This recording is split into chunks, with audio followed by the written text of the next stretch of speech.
कई सदियों तक टर्की और सीरिया ऑटोमन एम्पायर के अंदर एक साथ थे। इस साम्राज्य ने इन दोनों क्षेत्रों को एकजुट किया और एक साझा इतिहास और संस्कृति का निर्माण किया।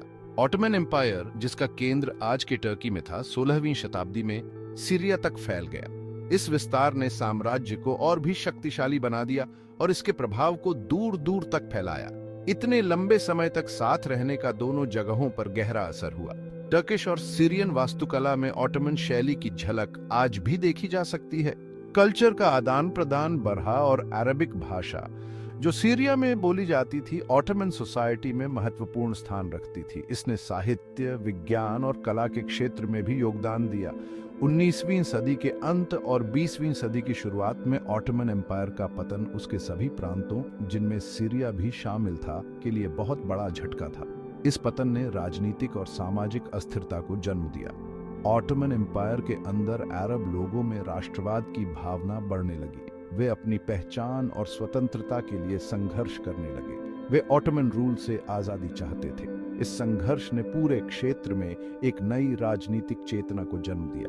पहले विश्व युद्ध के दौरान ऑटोमन एम्पायर का पूरी तरह से पतन एक युग का अंत था। इसने नए राष्ट्रों के उदय और पुराने साम्राज्यों के अंत को चिह्नित किया। इस घटना ने टर्की और सीरिया के बीच उस जटिल रिश्ते की नींव रखी जो आज तक जारी है। आज भी इन दोनों देशों के बीच के संबंधों में ऑटोमन एम्पायर की छाया देखी जा सकती है।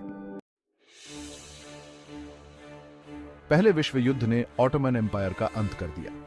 यह साम्राज्य सदियों से एक विशाल क्षेत्र पर शासन कर रहा था, लेकिन युद्ध ने इसे कमजोर कर दिया। जीतने वाले अलाइड पावर्स, जिनमें ब्रिटेन और फ्रांस भी शामिल थे, मिडल ईस्ट का नक्शा फिर से बनाना चाहते थे। वे इस क्षेत्र को अपने प्रभाव क्षेत्र में लाना चाहते थे। 1920 का सेवरस ट्रीटी, हालांकि उसे कभी मान्यता नहीं मिली, का मकसद ऑटोमन एम्पायर को खत्म करना था। इस संधि ने ऑटोमन एम्पायर के विभाजन की योजना बनाई थी। इसमें सीरिया पर फ्रांस का कब्जा भी शामिल था। फ्रांस ने सीरिया में अपने नियंत्रण को मजबूत करने की कोशिश की। यह ट्रीटी टर्की के लोगों को बिल्कुल पसंद नहीं आया। उन्होंने इसे अपनी संप्रभुता के खिलाफ माना। इसने मुस्ताफा केमल आतातुर्क के नेतृत्व में टर्किश नेशनलिस्ट रेजिस्टेंस को और भड़का दिया। आतातुर्क ने एक मजबूत राष्ट्रवादी आंदोलन का नेतृत्व किया। अंततः आतातुर्क की सेना जीत गई और उन्होंने विदेशी ताकतों को बाहर निकाल दिया और 1923 में रिपब्लिक ऑफ टर्की का उदय हुआ। यह एक नए युग की शुरुआत थी। 1923 में लॉसान ट्रीटी ने सेवरस ट्रीटी की जगह ले ली।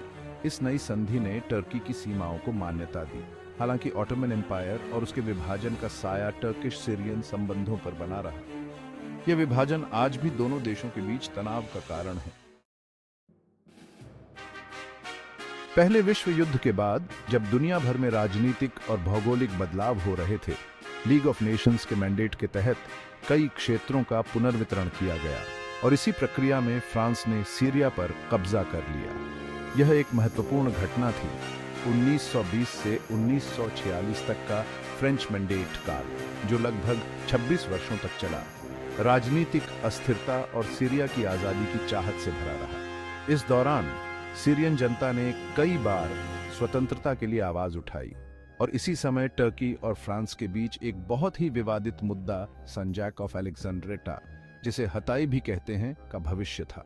यह क्षेत्र रणनीतिक और सांस्कृतिक दृष्टि से महत्वपूर्ण था। यह प्रांत, जहां टर्किश और अरब लोग मिलजुल कर रहते थे, फ्रेंच कंट्रोल्ड सीरिया का हिस्सा था। यहाँ की सांस्कृतिक विविधता ने इसे और भी जटिल बना दिया। हालांकि टर्की ने इसे अपना ऐतिहासिक टर्किश क्षेत्र होने का दावा किया। उनके अनुसार यह क्षेत्र उनके इतिहास और संस्कृति का अभिन्न हिस्सा था। 1938 में टर्की के दबाव और अंदरूनी अशांति के कारण हताई में स्थिति और भी तनावपूर्ण हो गई और अंततः फ्रांस ने हताई को टर्की को सौंप दिया। यह एक महत्वपूर्ण राजनीतिक निर्णय था। इस कदम ने टर्की और सीरिया के रिश्तों में और भी कड़वाहट ला दी, क्योंकि दोनों देशों के बीच पहले से ही तनावपूर्ण संबंध थे, क्योंकि सीरिया हताई को अपना हिस्सा मानता था। इस विवाद ने क्षेत्रीय राजनीति को और भी जटिल बना दिया और आज भी यह मुद्दा दोनों देशों के बीच विवाद का कारण बना हुआ है। 1946 में फ्रांस से सीरिया को आजादी मिलने के बाद टर्की के साथ उसके रिश्ते जटिल बने रहे। कोल्ड वॉर ने इन रिश्तों में एक नया मोड़ ला दिया। टर्की नेटो का सदस्य होने के कारण पश्चिमी देशों के साथ था, जबकि सीरिया का झुकाव सोवियत यूनियन की तरफ था। इन वैचारिक मतभेदों के बावजूद कोल्ड वॉर के दौरान भी कई बार दोनों देशों के बीच सहयोग देखने को मिला। हालांकि अंदर ही अंदर तनाव बरकरार रहा। पानी के अधिकारों का मुद्दा, खासकर यूफ्राटीज और टाइग्रिस नदियों के पानी के बंटवारे का मुद्दा, दोनों देशों के बीच टकराव का कारण बना। इसके अलावा टर्की की सीमाओं के भीतर कर्डिश नेशनलिज्म के बढ़ने से सीरिया के साथ रिश्ते और भी जटिल हो गए। पानी और कलह, यूफ्रेटिस टाइग्रिस विवाद। यूफ्रेटिस और टाइग्रिस नदियां जो टर्की से निकलती हैं, सीरिया और इराक के लिए जीवन रेखा है। टर्की द्वारा ऊपरी क्षेत्रों में बांधों का निर्माण, खासकर साउथ ईस्टर्न एनाटोलिया प्रोजेक्ट या GAP, ने सीरिया में चिंता पैदा कर दी। सीरिया का तर्क था कि इन बांधों ने पानी के बहाव को कम कर दिया है और उसकी कृषि पर नकारात्मक प्रभाव पड़ा है। पानी के बंटवारे के समझौतों पर दोनों देशों के बीच बातचीत चलती रही है, लेकिन अक्सर मुश्किलों का सामना करना पड़ता है। पानी की सुरक्षा का मुद्दा एक संवेदनशील मुद्दा बना हुआ है, जिसमें टर्की और सीरिया के बीच तनाव बढ़ने की आशंका बनी रहती है। कर्डिश समस्या, एक साझा चुनौती, अलग अलग दृष्टिकोण। टर्की और सीरिया दोनों की सीमाओं के भीतर बड़ी संख्या में कर्डिश आबादी रहती है। कर्डिश लोग एक ऐसा जातीय समूह है जिसका अपना कोई देश नहीं है, लंबे समय से अधिक स्वायत्तता और अधिकारों की मांग कर रहे हैं। टर्की अपनी सीमाओं के भीतर कर्डिश अलगाववादियों की आकांक्षाओं को एक बड़े सुरक्षा खतरे के रूप में देखता है। सीरिया ने कई बार टर्की के खिलाफ काम करने वाले कर्डिश समूहों को समर्थन दिया है, जिससे दोनों देशों के रिश्ते और भी तनावपूर्ण हो गए हैं। सीरियन सिविल वॉर, जिसमें कई गुट शामिल हैं, ने कर्डिश मुद्दे को और भी जटिल बना दिया है, जिसके कारण टर्की ने उत्तरी सीरिया में सैन्य हस्तक्षेप किया है। सीरिया धधकता हुआ, गृह युद्ध और टर्की की प्रतिक्रिया। 2011 में सीरियन सिविल वॉर शुरू होने से टर्की के सामने गंभीर चुनौतियां खड़ी हो गईं। इस संघर्ष के कारण, जिसके विनाशकारी मानवीय परिणाम हुए, बड़ी संख्या में सीरियन शरणार्थी टर्की में आ गए। टर्की को सीरिया के अंदर चरमपंथी समूहों के उदय से जुड़ी सुरक्षा चिंताओं का भी सामना करना पड़ा। शुरुआत में टर्की ने सीरियन विपक्ष को समर्थन दिया और सीरियन प्रेसिडेंट बाशर अल असाद को हटाने का आह्वान किया। हालांकि जैसे जैसे संघर्ष आगे बढ़ता गया, टर्की की प्राथमिकताएं बदलती गईं। उत्तरी सीरिया में कर्डिश समूहों के बढ़ते प्रभाव और आतंकवाद के खतरे के बारे में चिंताओं के कारण टर्की की विदेश नीति और अधिक आक्रामक हो गई। 2016 में टर्की ने सीरिया में अपना पहला बड़ा सैन्य अभियान ऑपरेशन यूफ्रेटिस शील्ड शुरू किया, जिसका निशाना आइसिस और कर्डिश दोनों सेनाएं थीं। इसके बाद 2018 में ऑपरेशन ऑलिव ब्रांच चलाया गया, जिसका उद्देश्य कर्डिश सेनाओं को टर्की की सीमा से दूर धकेलना था। इन सैन्य अभियानों की अंतर्राष्ट्रीय स्तर पर आलोचना हुई है, जिसमें नागरिक हताहतों और आबादी के विस्थापन के बारे में चिंता व्यक्त की गई है।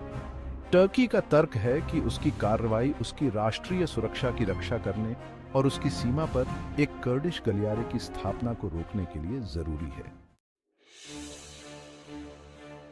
सीरियन सिविल वॉर में टर्की की भागीदारी के महत्वपूर्ण भू राजनीतिक निहितार्थ हैं। इसने सीरिया में कर्डिश सेनाओं को यूएस के समर्थन को लेकर नेटो सहयोगी यूनाइटेड स्टेट्स के साथ उसके रिश्तों में तनाव पैदा कर दिया है। टर्की के कदमों ने उसे सीरियन सरकार के एक प्रमुख समर्थक रशिया के साथ घनिष्ठ सहयोग में ला दिया है।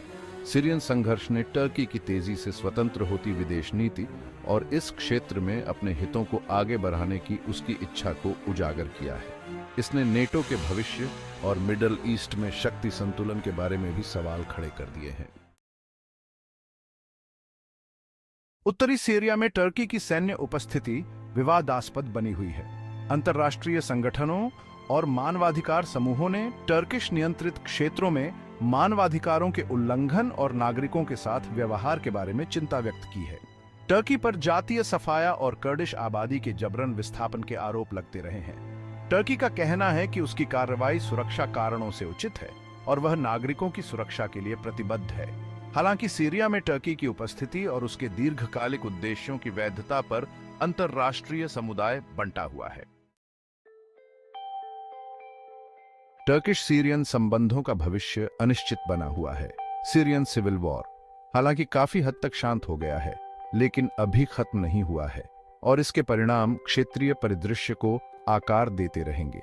उत्तरी सीरिया में टर्की की सैन्य उपस्थिति निकट भविष्य में बनी रहने की संभावना है, क्योंकि अंकारा अपनी सीमा को सुरक्षित करना चाहता है और खतरों के फिर से उभरने से रोकना चाहता है। सीरिया में चल रहा मानवीय संकट, जहां लाखों लोग विस्थापित हुए हैं और सहायता की जरूरत है, जटिलता की एक और परत जोड़ता है। सीरियन संघर्ष का स्थायी समाधान खोजना, एक ऐसा समाधान जो टर्की सहित सभी हितधारकों की चिंताओं का समाधान करे, अंतर्राष्ट्रीय समुदाय के लिए एक कठिन चुनौती बनी हुई है।